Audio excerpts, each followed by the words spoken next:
Halo semuanya, kembali lagi dengan gue Sisi di podcast Ngomongin Bisnis by Melon Branding. Kali ini kita akan ngebahas gimana caranya sebuah merek bisa namanya beda-beda di setiap negara. Nah, penasaran juga kan kenapa bisa kayak gitu?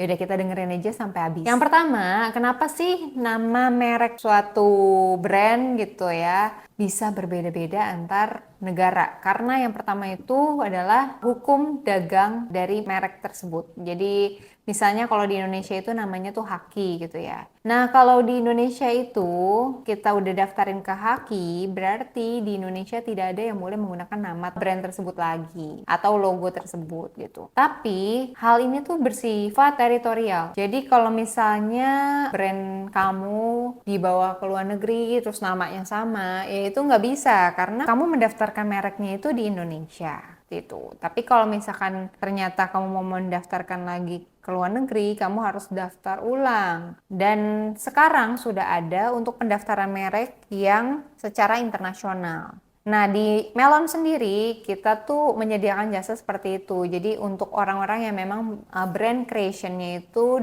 dengan Melon Branding, kita yang bikinin brand naming, brand logo dan sebagainya, dan ternyata kita interview juga nih orangnya dan mereka misalnya memang punya visi akan menggunakan merek mereka sampai ekspansi ke luar negeri. Nah, kita langsung menyarankan mereka untuk menggunakan jasa pendaftaran merek yang internasional. Jadi mereka bayarnya nggak akan mahal per negaranya, tapi udah daftar sekali untuk semua negara.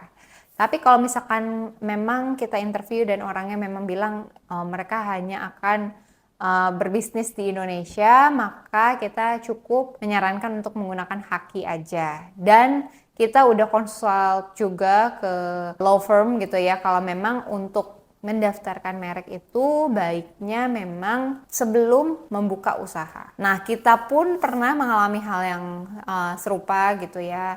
Kita mendaftarkan merek itu setelah brandnya jalan. Untungnya kalau di Melon itu tidak bermasalah gitu ya. Namanya anak muda gitu baru mulai usaha, mendaftarkan merek segala macam. Kita udah cek sih di DJP merek ini kalau masih available gitu. Jadi kita merasa tenang, belum ada yang mendaftarkan merek tersebut. Tapi kalau misalnya amit-amit nih ya, ini terjadi pada klien kita, kalau mereka tuh udah bikin branding bagus-bagus, packaging, terus udah brand awareness, udah engagement, udah pakai KOL sana sini segala macam, tapi ternyata mereknya itu udah didaftarkan orang lain.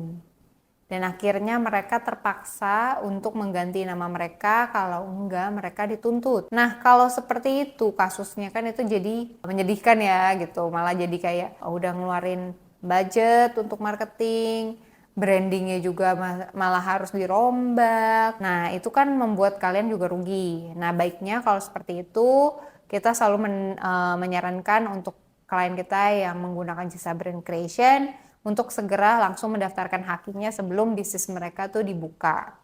Atau kalau misalkan perusahaan nyari branding yang udah 30 tahun terus mereka ganti logo dan sebagainya, mereka harus mendaftarkan ulang. Nah, yang selanjutnya, kenapa sih namanya itu harus berbeda-beda? Karena adanya pertimbangan budaya juga. Mungkin di negara kita namanya tuh berarti baik gitu, atau konotasinya tuh positif. Tapi kalau misalkan di negara luar, ketika kita expand keluar, ternyata konotasinya negatif, nah tentunya daripada kita mengubah keseluruhan nama, otomatis kita harus membuat pendaftaran merek di luar negeri dengan nama yang berbeda agar tidak berkonotasi negatif.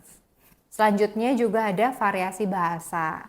Nah, variasi bahasa ini ada beberapa contoh yang udah aku kumpulin, yaitu misalnya McDonald. Kalau misalnya di Amerika Serikat itu McDonald's, kalau misalnya di Jepang itu Makudonarudo, kalau di Prancis itu McDo, kalau di China Maidanglo gitu. Jadi emang ada loh beberapa brand besar yang udah internasional, tetap namanya tuh berbeda-beda di setiap negaranya. Karena ada pelafalan-pelafalan yang memang agak susah gitu ya. Misalnya ada juga yang lebih deket gitu ya. Misalnya kalau di Arab Saudi itu Samsung, tulisannya pakai O gitu ya. Nah itu contoh beberapa hal yang memang harus ada perubahan karena bahasa. Nah selanjutnya itu juga ada soal ketersediaan. Nah soal ketersediaan ini ya memang tadi aku udah bilang di sini masih available, tapi belum tentu di luar negeri itu masih available. Jadi karena tidak tersedia, lebih baik di luar negerinya itu berbeda namanya. Terus selanjutnya karena ada diferensiasi pasar, mungkin menggunakan nama yang berbeda karena memang pengen menunjukkan atau unique selling proposition-nya bergeser dari negara aslinya mereka gitu. Karena mungkin ada partnernya atau apa yang memang membuat diferensiasi pasarnya itu berbeda di negara tersebut gitu.